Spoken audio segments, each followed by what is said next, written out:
and I'm still muted. So those of you who are listening on Spotify, that's going to be really awkward. But I'm really excited to do this. What I was saying was it feels like a Sunday today because I'm not used to the Zoom being on a Monday.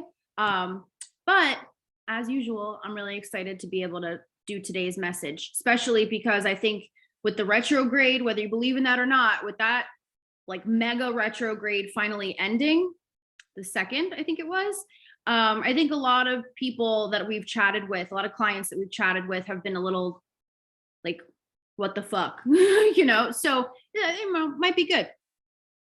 So thank you. So you said digging the hair faded, the strawberry blonde.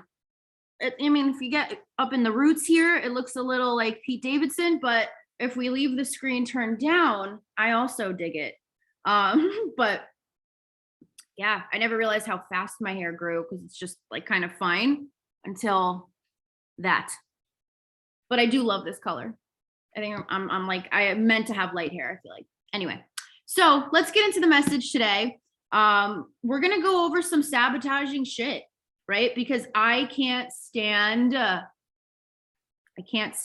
the phrase, I'm back where I was.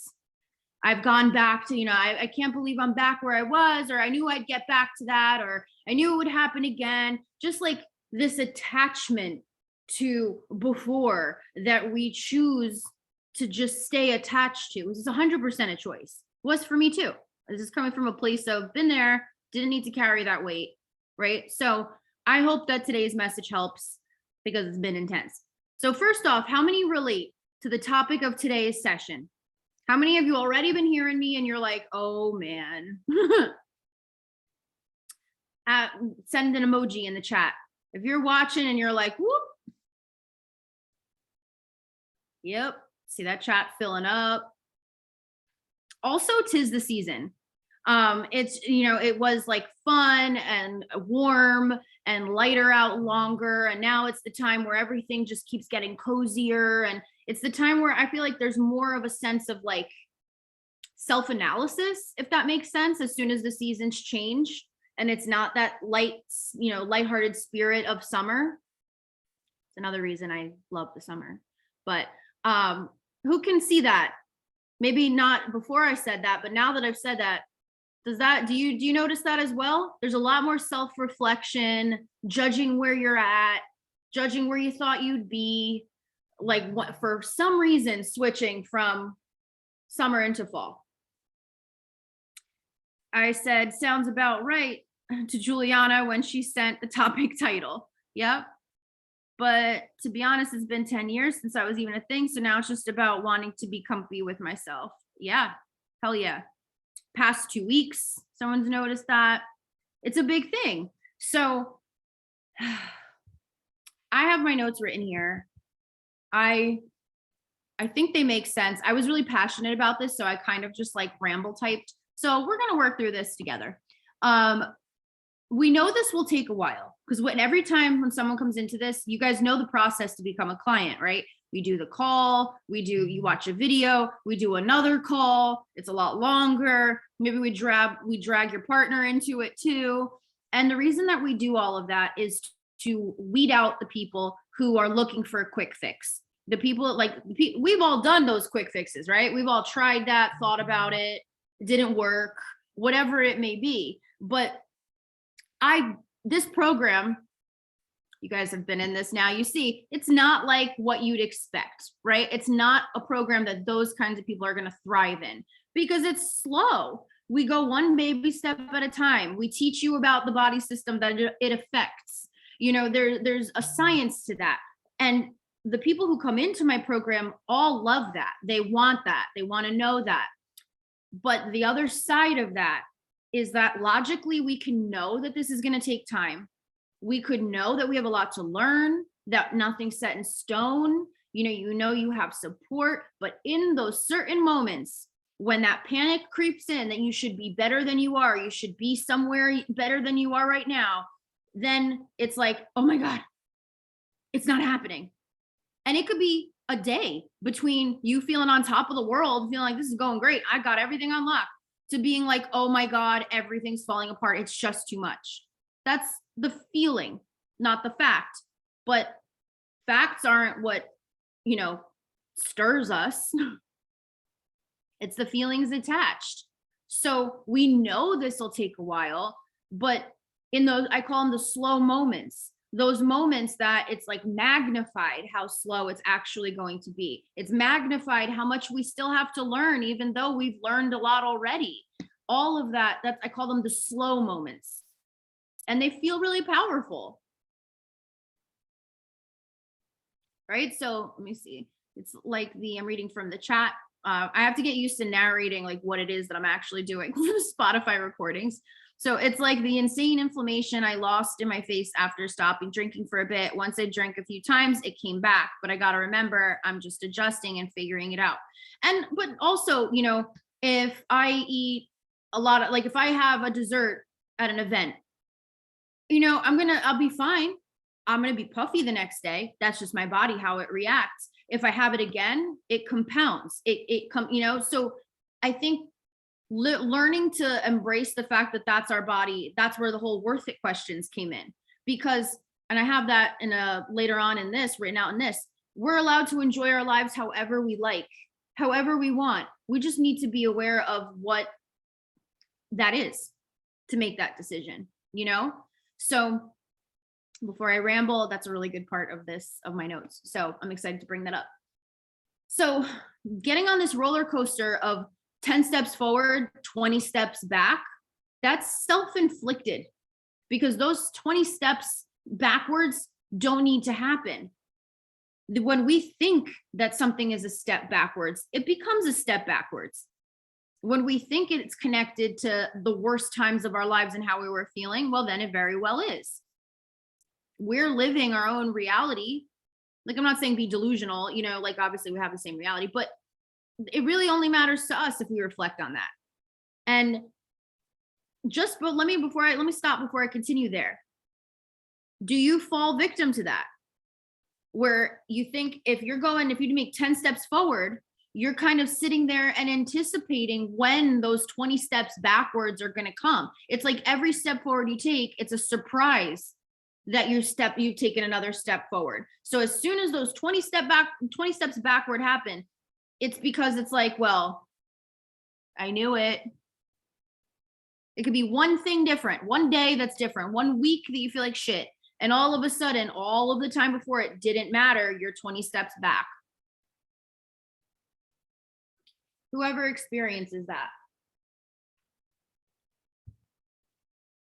That's all mindset. All of it. All of it is mindset. It's like blipped from our memory how great we were thinking we were doing and feeling, you know, and it's based in the fear of that being temporary or us being fooled. But that's real. It's just that we change every day. Let's see. Yes, it's almost like I don't always realize the small things I'm doing are actually big steps forward. I hyper focus on the step back, but undervalue the big steps forward. Remember a couple of Zooms ago, I was talking about something called zooming out. We zoom really into things. We don't realize, and a lot of us neurodivergent folk in here tend to do this naturally too. It's a way of being prepared. It's a way of being realistic, of not being silly or being foolish, careless, especially those of us who have chronic illnesses that are a lot to maintain. You know, like a lot of steps involved to maintain it. All of this is steps, but I mean, like some of the illnesses beyond the PCOS or the Hashimoto's that we all, you know, see or have, like if it requires a protocol to take care of it, right? So we get so overwhelmed with all of that it's like if we don't do one thing right, it snowballs. It just becomes oh my God, and we zoom in and we zoom in and we zoom in and we zoom in until it becomes internalized and about us not being enough. It's feeling's a bitch. So so eloquent. Anyway, here's the thing. There's two ways you can go. So let's use the example of eating something that you feel like, damn it, that wasn't baby step friendly. That's I feel like a less nuanced thing to go, you know, topic to use. So there's two ways you could go. You could view it as either you did something that kept you from those results, sure, but you needed to do that in order to get the information you needed and the data you needed to change it going forward. Or you did something that kept you from the results and you say that you won't do it again and you do nothing to support the change. You just beat yourself up and be like, oh, I can't go back there again. I gotta do better. I gotta try harder tomorrow. There's really only two ways you could go: the way where you use the information, the way where you're pissed off, the way where you use the data and you learn about yourself, or the way where you think you're a lost cause and you're like, oh, let me just try harder magically, feeling that way about yourself. So I know I've over dramatized those two options because we're not thinking those things specifically necessarily. But do you guys see that? That there's ultimately two ways you could go? Because this timeline is the only timeline that matters. It's the only timeline that exists is the current one. So what happened on the timeline a month ago, a week ago, a year ago, back before you had kids, whatever that is, that was then. And I know sometimes it helps to hear it again. I don't mean to sound patronizing by saying the obvious, but that was then, this is now. They're not connected timelines. They're completely different. So if we tie in what, even if it was something we ate this morning, an hour ago, whatever, that's done. Either you're going to take the time and stay in that mode, and that's going to be where you exist. And then you'll say, oh, I can't do this tomorrow, but there's no real follow through to help you not do that again tomorrow. Or you can be like, well, what is an ideal about that scenario? And what could I tweak? That was the birth of CCA, was I screwed up, quote unquote, air quoting, if you're listening. I screwed up a bunch and learned from that what wasn't working for me. And I stopped blaming myself for the fact that it didn't work for me. And I started figuring out, well, what's making this not work for me? Because it's a missed opportunity. If you're going to feel like shit anyway, you don't even enjoy the way that tasted anymore, because by the time you're done self-loathing about it and feeling like you're a lost cause, the taste like doesn't even matter. It only mattered in the moment, right? So like, are you going to let that just be a useless inconvenience to you? Or are you going to use it for everything you can and get as much value out of it as possible and try to, learn a little bit about it? What was the situation that set it up? What did I like about it? What do I maybe want to recreate in a way that's baby step friendly? How did it make me feel about myself? These are all super important questions to ask, and they're valuable. So why are we afraid to take the time to get things wrong, you think? If we feel like we're going to get it wrong anyway, tell me in the chat. If we feel like we're going to get it wrong anyway, then why are we so afraid to take the time to get them wrong if we can utilize information from it? Why do you think you're afraid to get things wrong and really dive into why that is? What's at stake for you personally?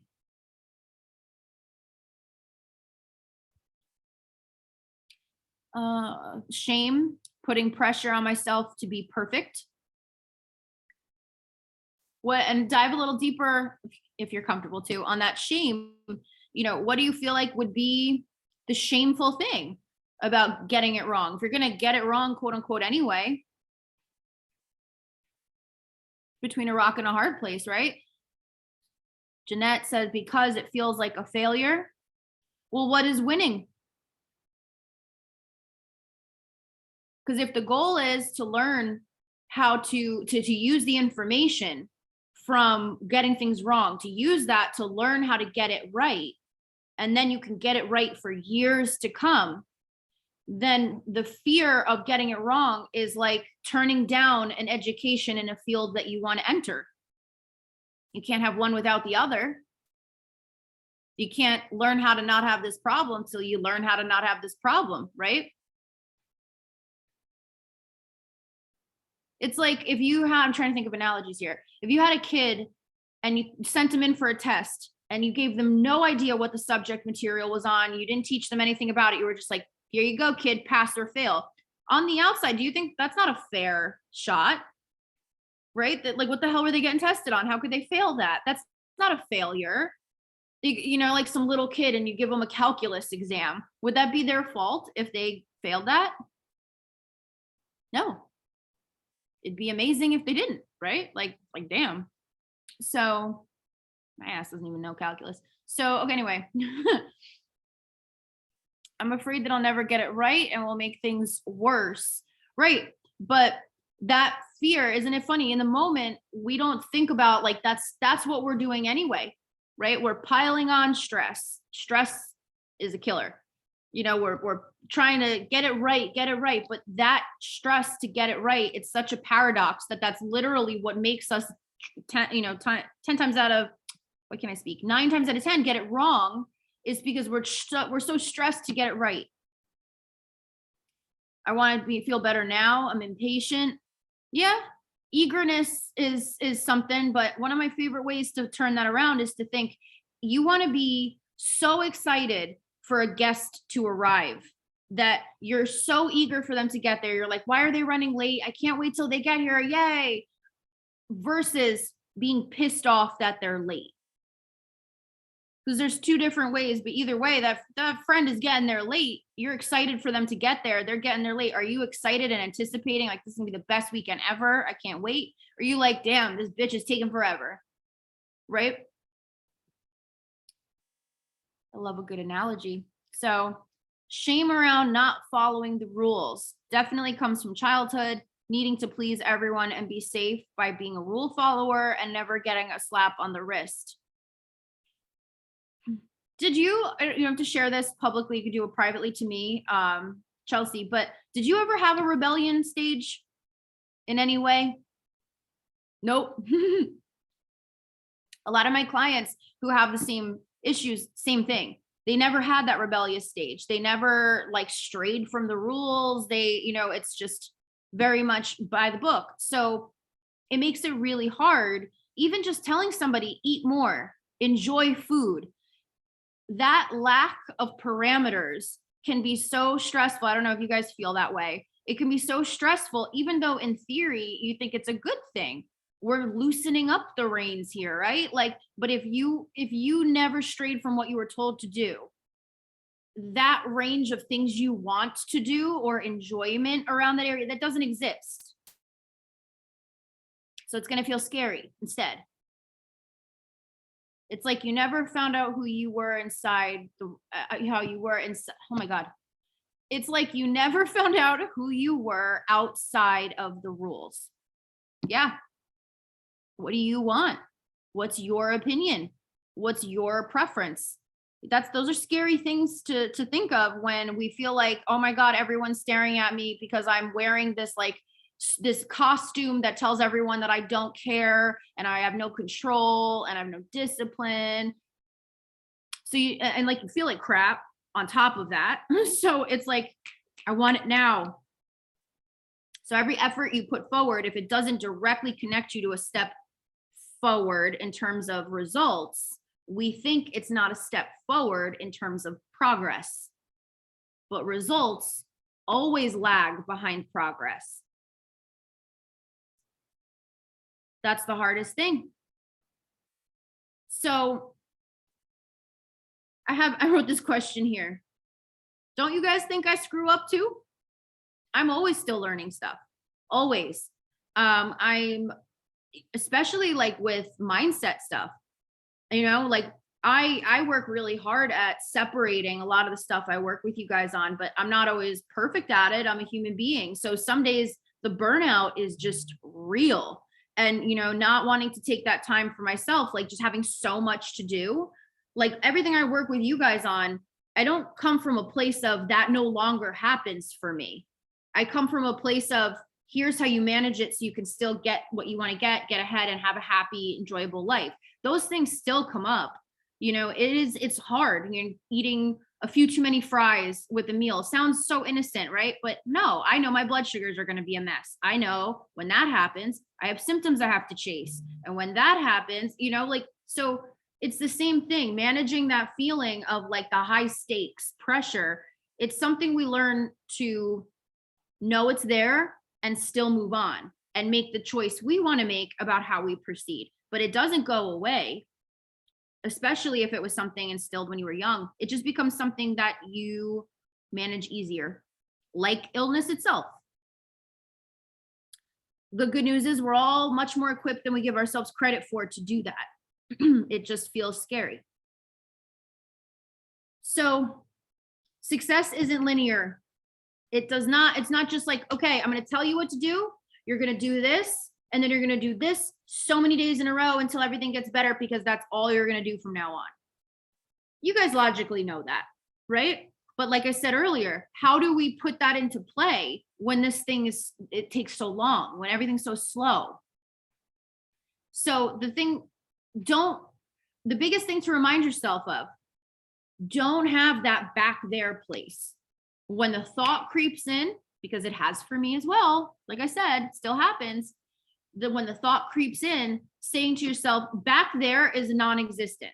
Back there was literally just me 10 years ago, or like me 5 years ago. Like that's just, and now here I am now at 32. Like just remind yourself that doesn't exist. What am I feeling though? And bring it back to the things you're really feeling. Are you feeling impatient? Like we just talked about. Are we feeling ashamed? Hone in on what you're feeling, because it has nothing to do with you being back to where you were. That's just how it's manifesting. If you do the earlier you think to do this on that spiral into that funk phase that happens, we've all been there. The earlier you do this, the earlier you don't have that funk phase. The earlier it becomes a step, like once you stay on the damn step, and it's not 20 steps back. It's just, I'm going to take a minute on this step before I move on to the next one. That is allowed. That's okay. That's not bad, you know? So if you notice that you're slipping, quote unquote, air quotesing again, if you find you're slipping, try to zoom out, remind yourself and say, okay, I'm just feeling this way because blah, blah, blah. What am I really thinking here? What am I really feeling? It's scary to go. That's almost like running into the fire, right? Because it would be so much easier just to stuff it down with I just got to try harder. But that's what keeps this happening. It's what keeps that cycle going. When you could look at what you're afraid to think right in the face and be like, well, yeah, I'm feeling that way. That's a valid way to feel. That's just a feeling though. That's not fact. It's important. I feel it. It feels real. When you can do that and check in with those feelings, you're invincible. You're not going to go up and down depending on how smooth the situations are around you or how well you ate yesterday. You're going to stay nice and even keel, and food is just going to become a decision you make moment to moment. Or managing stress, self-acceptance, self-esteem, all of those things, whatever goal you're going towards, I should say, that is going to get easier when you are infallible in just saying like, yeah, I'm allowed to feel a range of things. And even though it feels like I'm back where I was, air quotes, I'm not actually back where I was. I am here now, and I can see how I want to move forward instead of doing this.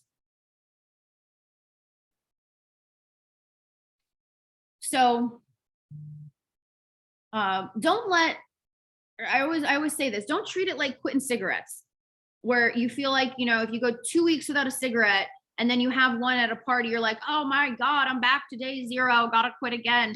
Like, I've been there, but I'm just saying, like, using the analogy, no one's quitting cigarettes, you know, like because you had 10 days in a row where you had a great mindset and you feel like you ate well, and then you had pizza and cried about something at work on the 11th day. Like, those 10 days still exist. It wasn't like, aha, I knew it was too good to be true. You weren't like under hypnosis for those 10 days. You lived those 10 days. They were real. You weren't tricked or fooled into feeling good. It's just that shit happens. It's an up and down thing. It's not linear.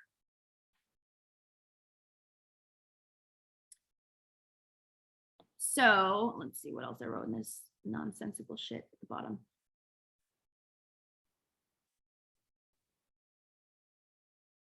You were who you were before.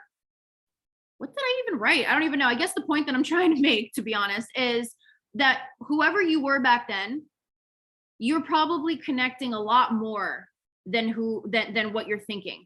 Because I would venture to say that even if you feel you've quote unquote gone backwards, you're back to where you were. If you stopped and really journaled about what your day to day was like during the time where you're saying you went back to, and that how you felt, how you looked, how your emotions were, what your future goals were, just your outlook, all of that. If you were to really document who you were then versus who you are now, no, you might not be where you end up wanting to be permanently, you know, the end goal. None of us are. We're always growing. But I would venture to say you're significantly farther than you were and during the time that you're trying to be mean to yourself and compare to. It's almost like poking the wound. We pick the time period where we're at our lowest, grungiest, worst off state to really just trash ourselves with. You guys, I know this is random. You have to watch Nick Kroll's new comedy, like his new stand-up. I was dying. Okay. I am not going to say anything else. I don't know why that reminded me. Something in there must have been a joke that relates to that. Watch it. That's all. Just watch it. So anyway, you hold the power to not be that way. It takes time. It takes the decision to learn to want to be different, which all of you are. It's why you're on the Zoom. But include us, include the coaches. If you're feeling low about something, you can even say, like, look, the other day I was feeling great, and now I'm sitting here thinking I suck and everything's falling apart. Because that happens. It can fluctuate. Include us in that. That's not you being ridiculous. That's you having like that. That's why you hired us, right? None of you ever heard, don't you know how to be on a diet before? That's not why we're here, you know? So however you're struggling, include your coaches in that. That's not a sign of weakness. That's a sign of information, so we can learn how to make the situation better and not swallow. Yeah, I don't think I think I just reiterated the same shit I've been saying for the last 38 minutes, to be honest, in my notes. So I think we're good. Any points that before we jump, I want to know, like, what stood out to you guys the most? I want to make sure I'm not just saying things that you guys are like, I know, duh. Like, what really, even if it is something you know already and it just hit different today, tell me in the chat before we jump. What takeaways, what stood out to you? And you know the drill. Grab your water bottle. When I sip, you sip, we sip.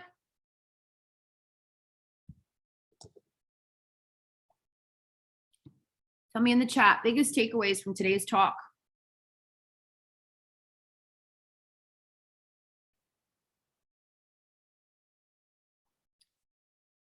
Connected, that progress is not linear to being on a different timeline. Yep. Progress, results lag behind progress. Progress has to happen on a lot of different fronts for results, quote unquote, to come out. Why I crave and thrive with rules. Yeah, rules seem to really eliminate the possibility of you getting it wrong. So it seems like it's something we could hitch our wagon to.